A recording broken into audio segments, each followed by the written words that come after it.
찬송가 569장입니다.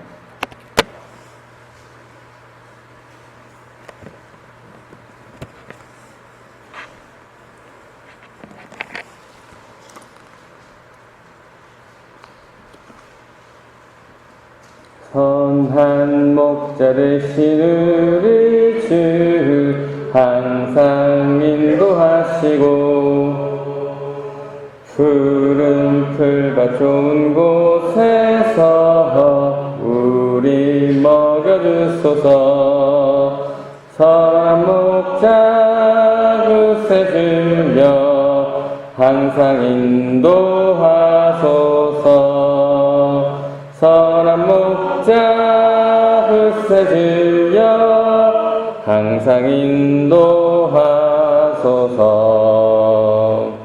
양의 문이 되신 예수여 우리 영접하시고 길을 잃은 양의 무리를 항상 인도하소서. 선한 목자 그새 주여 간구 들어주소서. 선한 목자 그새 주여 기도 들어주소서. 흠이 많고 약한 우리를 용납하여 주시고 주의 넓고 크신 은혜로 자유 얻게 하셨네. 선한 목자 그새 주여 지금 나아갑니다.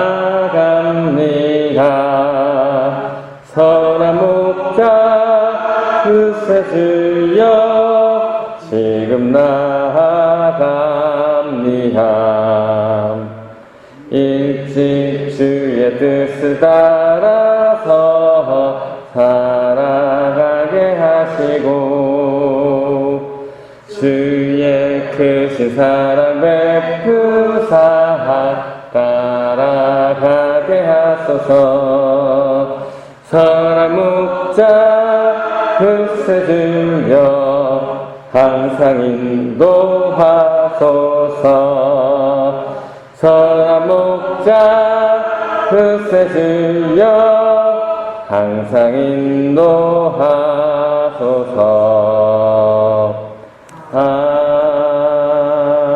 아멘. 하나님 감사합니다.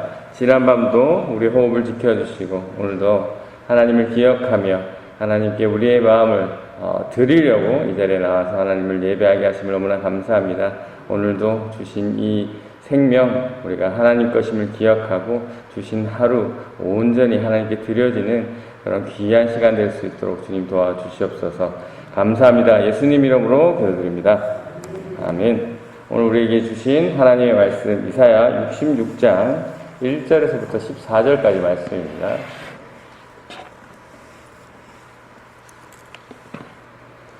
이사야 66장 1절에서부터 14절까지 말씀입니다.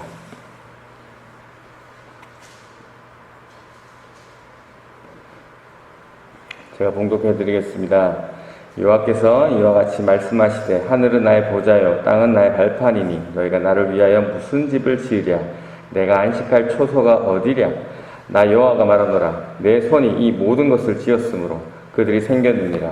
무릇 마음이 가난하고 심령에 통회하며 내 말을 듣고 떠는 자 그 사람은 내가 돌보려니와 소를 잡아 드리는 것은 살인과 다름이 없이 하고 어린 양으로 제사 드리는 것은 개의 목을 꺾음과 다름이 없이 하며 드리는 예물은 돼지의 피와 다름없이 하고 분향하는 것은 우상을 찬송함과 다름없이 행하는 그들은 자기의 길을 택하며 그들의 마음은 가증한 것으로 기뻐한즉 나 또한 유혹을 그들에게 택하여 주며 그들이 무서워하는 것을 그들에게 임하게 하리니 이는 내가 불러도 대답하는 자가 없으며 내가 말하여도 그들이 듣지 않고 오직 나의 목전에서 악을 행하며 내가 기뻐하지 아니하는 것을 택하였음이니라 하시니라. 여호와의 말씀으로 말미암아 떠는 자들아 그의 말씀을 들을지어다. 이르시되 너희 형제가 너희를 미워하며 내 이름으로 말미암아 너희를 쫓아내며 이르기를 여호와께서는 영광을 나타내사 너희 기쁨을 우리에게 보이시기를 원하노라 하였으나 그들은 수치를 당하리라 하셨느니라. 떠는 소리가 성읍에서부터 들려오며 목소리가 성결에서부터 들리니 이는 여호와께서 그의 원수에게 보응하시는 목소리로다. 시온은 진통을 하기 전에 해산하며 고통을 당하기 전에 나마를 낳았으니 이러한 일은 들은 자가 누구이며 이러한 일을 본 자가 누구이냐. 나라가 어찌 하루에 생기겠으며 민족이 어찌 한순간에 태어나겠느냐. 그러나 시온은 진통하는 즉시 그 아들 순산하였도다. 여호와께서 이르시되 내가 아이를 갖도록 하였은즉 해산하게 하지 아니하겠느냐. 내 하나님이 이르시되 나는 해산하게 하는 이인즉 어찌 태를 닫겠느냐 하시니라. 예루살렘을 사랑하는 자들이여 다 그 성읍과 함께 기뻐하라. 다 그 성읍과 함께 즐거워하라. 그 성을 위하여 슬퍼하는 자들이여 다 그 성의 기쁨으로 말미암아 그 성과 함께 기뻐하라. 너희가 젖을 빠는 것 같이 그 위로하는 품에서 만족하겠고 젖을 넉넉히 빤 것 같이 그 영광의 풍성함으로 말미암아 즐거워하리라. 여호와께서 이와 같이 말씀하시되 보라 내가 그에게 평강을 강같이 그에게 나라의 영광을 넘치는 시내 같이 주리니 너희가 그 성읍의 젖을 빨 것이며 너희가 옆에 안기며 그 무릎에서 놀 것이라. 어머니가 자식을 위로함 같이 내가 너희를 위로할 것인즉 너희가 예루살렘에서 위로를 받으리니 너희가 이를 보고 마음이 기뻐서 너희 뼈가 연한 풀의 무성함 같으리라. 여호와의 손은 그의 종들에게 나타나겠고 그의 진노는 그의 원수에게 가하리라. 아멘.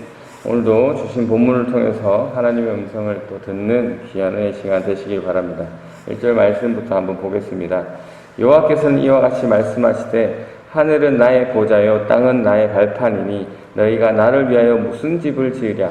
내가 안식할 초소가 어디랴. 네, 이 말씀을 두 가지로 생각해 볼 수 있죠. 첫 번째는 이제 앞으로 포로 기한을 내서 성전을 건축해야 하는 이 유다 공동체에게 하시는 말씀입니다. 그래서 너희가 하나님은 특정한 건물 안에만 계시는 분이 아니라 온 우주에 계시는 분인 것을 이제 이 말씀을 통해서 알려주는 것이고요. 왜 이렇게 얘기하냐면 이때까지만 해도 아시겠지만 이스라엘 백성들은 하나님은 성전 안에 그 지성소 안에만 계신다고 생각했습니다. 그런데 그 성전이 무너졌으니까 마치 이제 하나님이 무너진 것처럼 그렇게 느꼈을 겁니다. 이러한 잘못된 생각을 가지고 있던 유다 백성들에게 하나님께서는 나는 성전 안에만 거하는 그러한 제한이 있는 그러한 연약한 존재가 아니다라고 말씀하고 계시는 거죠.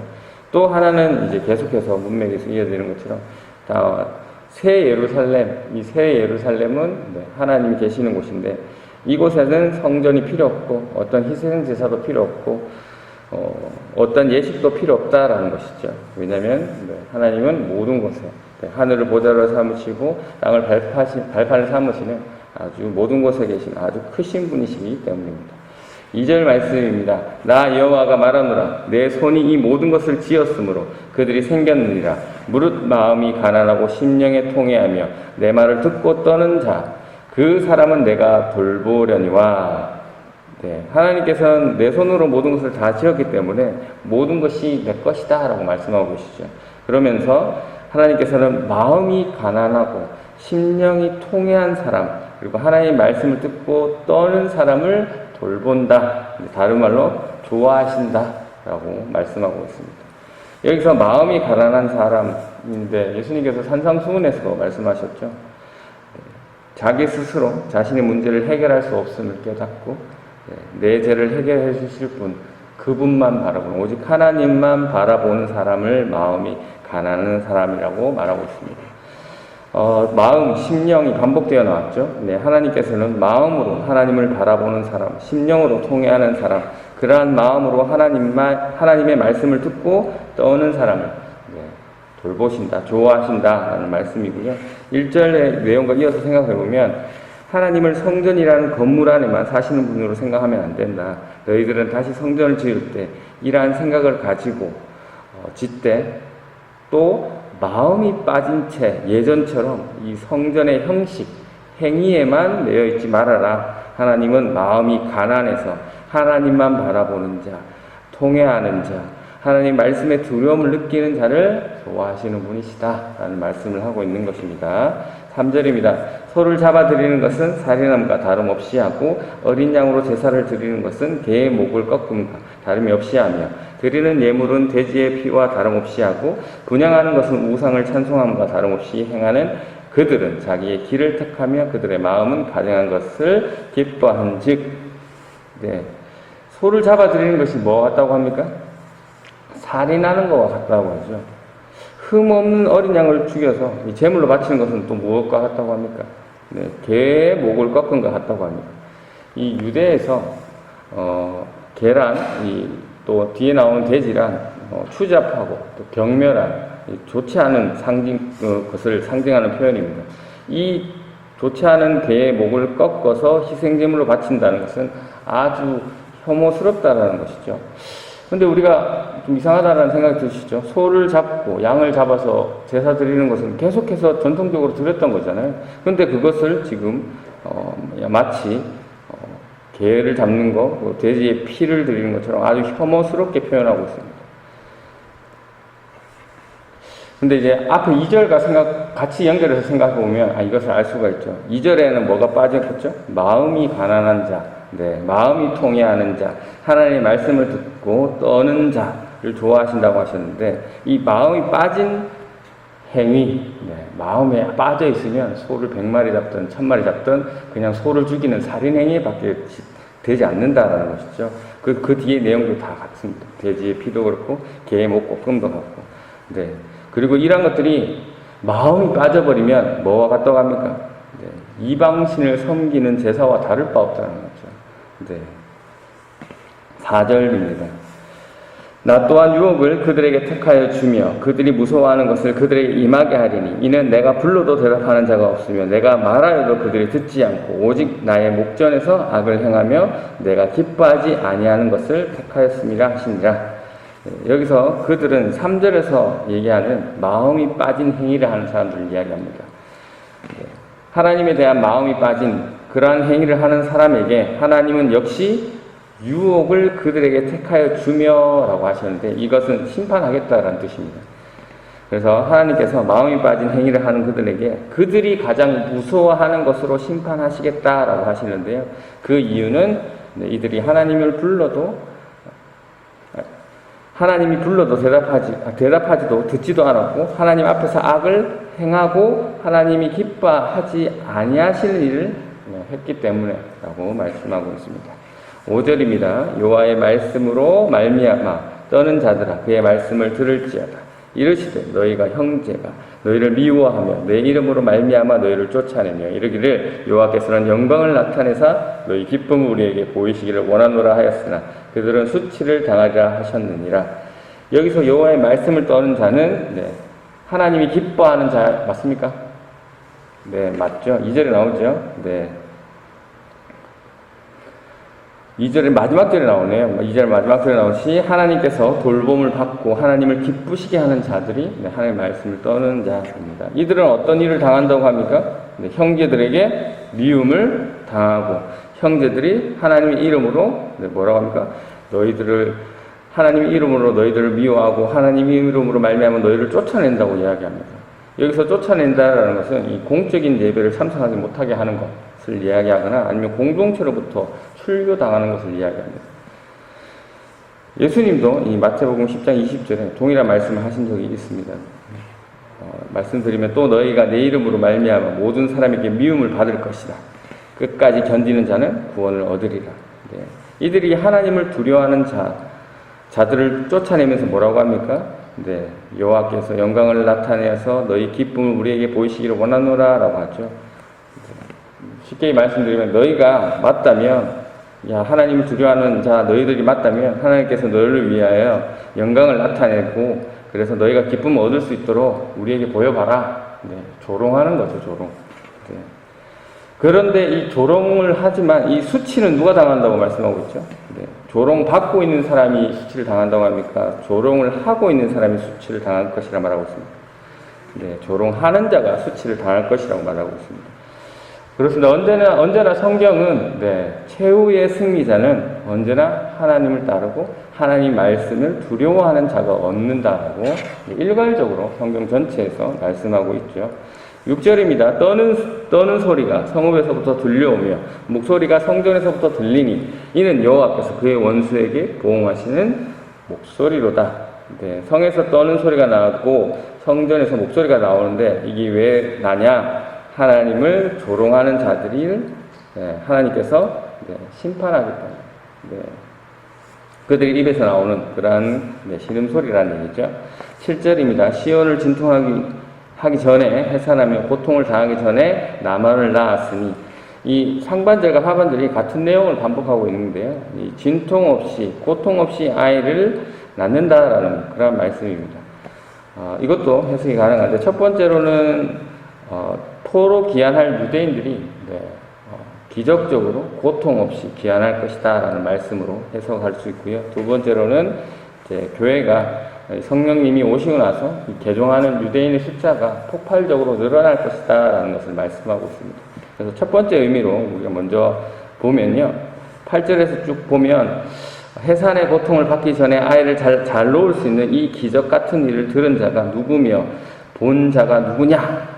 나라가 어떻게 하루 만에 생기냐? 민족이 어떻게 한순간 만에 태어나겠느냐? 그럴 수 없다는 것이죠. 9절에 그것은 하나님이 하신다는 것이죠. 하나님이 아이를 갖게 하시는 분도 또 하나님께서 아이를 낳게 하시는 분도 다 하나님이 하시는 건데 그것처럼 하나님께서 지금 포로 생활에 있는 포로 중에 있는 남유다를 지킬 것이 아니냐라는 말씀이고요. 10절 말씀은 예루살렘을 사랑하는 자들아 기뻐하라. 예루살렘으로 인해 슬퍼하는 사람들아 기뻐하라 라고 말씀하시면서 11절에 너희가 어머니 품에서 젖을 빠는 아이처럼 하나님으로 인해서 깊은 위로와 풍성함을 얻을 것이고 기뻐할 것이다 라는 말씀합니다. 그러한 말씀 누가 하고 있다고요? 12절에 나왔죠. 여호와께서 이와 같이 말씀하시되 하면서 계속 계속 보셨던 것처럼 예루살렘의 회복과 앞으로 임할 영광에 대해서 말씀해 주고 있습니다. 오늘 말씀 묵상하겠습니다. 구약의 이스라엘 백성들은 하나님을 성전에만 거하시는 분으로 생각했습니다. 이러한 개념을 가지고 있던 이스라엘 백성들에게 성전 파괴는 아주 충격적이었죠. 모든 것을 아마 잃어버렸다고 생각했을 수도 있습니다. 그러나 이것은 철저히 자신들의 기준으로 하나님을 성전 안에 가두어버리는 결과를 가지게 되었죠. 하나님께서는 성전 안에만 계시니까 성전 안에서는 열심을 다해 최선을 다하고 성전 밖에서는 엉망으로 사는 것이죠. 이러한 모습 오늘날 우리의 모습과 비슷하지 않나요? 예배당 안에서 열심히 찬양하고 기도하고 또 봉사하고 또 여러 가지 거룩한 모습으로 있다가 우리가 가정을 또 자녀들을 대할 때, 남편과 아내를 대할 때, 또 부모님께 대할 때, 또 일터에서 다른 동료들, 다른 사람들을 대할 때는 예배당 안에서의 모습과는 전혀 다른 모습의 나로 살아가고 있지는 않는지 이 시간 한번 살펴보시기 바랍니다. 하나님은 예배당 안에만 계시는 분인가요? 아니시죠. 하나님은 모든 곳에 계시는 분이시고 그리고 분명히 우리들 마음속에 계시는 분이십니다. 하나님께서 모든 곳에 계시고 내 마음속에 계시는 분인데 어떻게 예배당 안과 예배당 밖의 모습이 다를 수가 있겠습니까? 예배당 안과 밖의 모습이 다르다는 것은 하나님에 대한 인식이 정확하지 않다라는 얘기가 될 수도 있고 그리고 아니면 내 안에 하나님을 인지하지 못한다는 말이 될 수 있기 때문에 사실 영적으로 아주 심각한 상태라고 말씀드릴 수 있습니다. 그래서 이 말씀에 우리의 모습을 한번 비춰 점검하시길 바라고요. 또 이스라엘 백성들이 하나님은 성전에만 계시다고 생각한 것도 분명히 큰 문제였지만 오늘 더 큰 문제가 있었습니다. 뭐였죠? 오늘 본문의 3절에 나오듯이 마음이 빠진 제사 행위였습니다. 마음이 빠진. 성전에서 소를 잡아 하나님께 드리고 흠없는 어린 양을 하나님께 드리고 있지만 하나님에 대한 마음이 빠졌기 때문에 그러한 행위는 살인과 다름없고 정결하지 못한 것을 드린 것과 다름없고 그렇기 때문에 우상을 섬기는 것과 아무런 차이가 없는 아무런 구별되지 않는 그러한 행위라는 것이죠. 이런 마음이 빠진 행위들을 하면서 또 어떤 모습을 하고 있다고 합니까? 3절에 보니까 스스로 만족하고 기뻐하고 있다라고 하고 있는데 성경은 그것을 보고 가증하다라고 말씀하고 있습니다. 네. 이러한 모습이 우리 모습은 아닌지 또 한번 살펴보시기 바랍니다. 예배를 드리면서 하는 행위, 찬양하고 기도하고 또 헌금도 드리고 말씀을 들으면서 우리가 스스로 만족하고 기뻐하고 있는 것은 아닌지 살피셔야 해요. 뭐가 빠진? 네. 마음이 빠진 행위래. 그냥 그 행위만 위해서. 네. 마음이 빠지면 네. 아무짝에 쓸모가 없다라는 것이죠. 다른 종교랑 구별할 수 없다라는 것이죠. 네. 실제로 우리가 하는 모든 행위들 다른 종교에 다 있는 거잖아요. 네. 그래서 우리가 구별할 수 있는 것은 네. 하나님에 대한 진실한 마음뿐인 겁니다. 네. 오늘 하나님께서 마음이 빠진 행위를 하는 사람들에게 심판하겠다라고 말씀하고 있죠. 네. 실제로 유다 백성들이 그래서 나라를 망하고 포로가 되었죠. 하나님께서 심판하겠다는 자들이 누구라고요? 마음이 빠진 하나님께 신앙 행위만 하고 있는 자들이라고 합니다. 그러니까 우리가 똑같이 예배를 드리고 찬양을 하고 똑같이 헌금을 드리고 이런 것들을 신앙 행위를 하더라도 마음이 빠진다면 오늘 이 본문 말씀처럼 하나님께서 지금 다른 사람을 심판한다는 게 아니고 교회 예배당 안에 마음이 빠진 행위를 하고 있는 사람들을 심판하겠다라고 말씀하고 있는 거잖아요. 우리가 바짝 정신 차려야 할 것입니다. 하나님께서 코로나를 통해서 우리에게 주신 여러 메시지 중에 하나는 예배당에서만 예배를 드리는 것이 아니다. 하나님은 모든 곳에서 예배를 받으실 수 있는 분이다라는 그런 메시지와 또 하나님은 마음이 빠진 신앙 행위로 예배를 드리는 것이 예배를 드리고 있는 기존에 있던 우리의 모습들을 다시 한번 이 코로나로 인해서 다시 한번 점검하게 하는 그러한 우리의 메시지가 그런 메시지를 우리에게 주셨죠. 그래서 하나님께서 원하시는 사람은 오늘 본문 2절에 나왔듯이 마음이 가난한 자, 심령에 통회하는 자, 하나님의 말씀을 듣고 떠는 자입니다. 내 힘으로는 나의 신앙의 행위들로는 나의 열심으로 나의 노력으로 하는 그 기도와 예배와 헌금과 찬양은 내 죄를 해결할 수 없기 때문에 오직 하나님만 바라보고 그 마음이 하나님밖에 없음을 인정하는 그 마음이 가난한 자, 그래서 하나님 말씀을 듣고 회개하는 자, 하나님 말씀을 두려워하는 자만이 하나님의 돌보심을 받고 하나님의 기쁨이 된다는 것이죠. 바라옵기는 오늘 이 자리에 계신 우리 성도님들이 오늘 말씀을 통해서 오늘 이 말씀에 대해서 우리의 마음을 한번 점검하시고 나는 하나님이 어디에 계시다고 생각하는 행동들을 하고 있는지 다시 한번 점검하시고 그래서 그렇지 혹시 틀어진 방향들이 있다면 이 시간 그런 방향들을 다시 주님께 맞추고 주님만 기뻐하시는 그러한 길을 걸으시는 저와 여러분 되시기를 주님의 이름으로 축원합니다. 이 시간 함께 기도하시겠습니다.